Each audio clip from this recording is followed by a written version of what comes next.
Satyabama Institute of Science and Technology, Chennai and Sriperumbudur.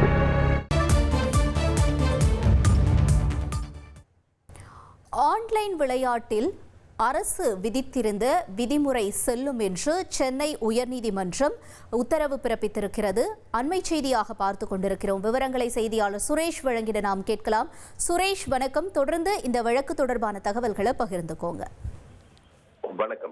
தமிழகத்தில் online விளையாட்டுகளை முறைப்படுத்துவதற்கு கடந்த 2022ஆம் ஆண்டு தமிழ்நாடு ஆன்லைன் சூதாட்ட தடை மற்றும் ஆன்லைன் விளையாட்டுகள் ஒழுங்குமுறை சட்டம் என்பது கொண்டுவரப்பட்டது. இந்த சட்டத்தை எதிர்த்து தாக்கல் செய்யப்பட்ட வழக்குகளை விசாரித்த உயர்நீதிமன்றம் அதிர்ஷ்டத்துக்கான ஆன்லைன் விளையாட்டுகளை தடை செய்தது செல்லும் என்று தீர்ப்பளித்திருந்தது. அதே சமயம் திறமைக்கான ஆன்லைன் விளையாட்டுகளான ரம்மி, போக்கர் போன்ற விளையாட்டுகளை தடை செய்த பிரிவுகளை ரத்து செய்த உயர்நீதிமன்றம் ஆன்லைன் ரம்மி உள்ளிட்ட விளையாட்டுகளை விளையாடுவதற்கான வயது, நேரம் உள்ளிட்டவை தொடர்பாக அரசு விதிகளை உருவாக்கி கொள்ளலாம் என்று 2023ஆம் ஆண்டு நவம்பர் மாதம் தீர்ப்பளித்திருந்தது.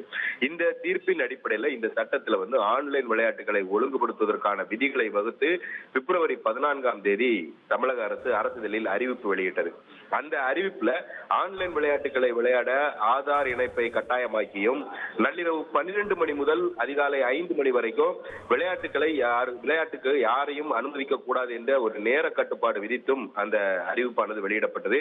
இதை எதிர்த்து பல்வேறு ஆன்லைன் விளையாட்டு நிறுவனங்கள் தரப்புல உயர்நீதிமன்றத்தில் வழக்குகள் தாக்கல் செய்யப்பட்டிருந்தன. இந்த வழக்குகளை விசாரித்த நீதிபதிகள் SM சுப்பிரமணியம் மற்றும் K ராஜசேகர் அடங்கிய அமர்வு விசாரித்தது. இந்த விசாரணையின் போது மனுதாரர்கள் தரப்பில் முன்வைக்கப்பட்ட வாதங்கள் என்னவென்றால், இந்த ஆன்லைன் விளையாட்டுல பங்கேற்பவர்களை பாதுகாக்கக்கூடிய வகையில மத்திய அரசு ஏற்கனவே விதிகள்ல திருத்தம் கொண்டு வந்திருக்கக்கூடிய சூழல்ல எந்த காரணமும் இல்லாமல் அறிவியல் பூர்வமான புள்ளி விவரங்கள் சேகரிக்காமல் இந்த அறிவிப்பானது வெளியிடப்பட்டிருக்கிறது. இது மத்திய அரசு சட்டத்திற்கு விரோதமாக இருக்கிறது என்று தெரிவிக்கப்பட்டிருக்கிறது. அது மட்டுமல்லாமல் இதுபோன்று விளையாடுவதற்கு குறிப்பிட்ட நேரத்துக்கு தடை விதிக்க மாநில அரசுக்கு அதிகாரம் இல்லை என்றும் ஆதாரை கட்டாயப்படுத்துவதற்கு கூடாது என்றும் வாதிடப்பட்டது. ஆனால் தமிழக அரசு தரப்புல இது போன்ற விதிகளை கொண்டு வருவதற்கு அரசுக்கு அதிகாரம் இருக்கிறது. ஏனென்றால் மக்கள் தங்கள் சொத்துக்களை இழந்ததால் தான் இந்த கட்டுப்பாடுகள் கொண்டு வரப்பட்டிருக்கிறது. வயது, விளையாடக்கூடிய நேரம் போன்றவை சம்பந்தமா கட்டுப்பாடுகள் விதிக்க மாநில அரசுக்கு அதிகாரம் இருக்கிறது என்று தெரிவிக்கப்பட்டிருக்கிறது. இந்த ரம்மி போன்ற விளையாட்டுகளை, ஆன்லைன் ரம்மி போன்ற விளையாட்டுகளை ஒழுங்குபடுத்துவது என்பது அரசுடைய பொறுப்பு, மக்களை காப்பது என்பது அரசுடைய கடமை என்றும் வாதிடப்பட்டது.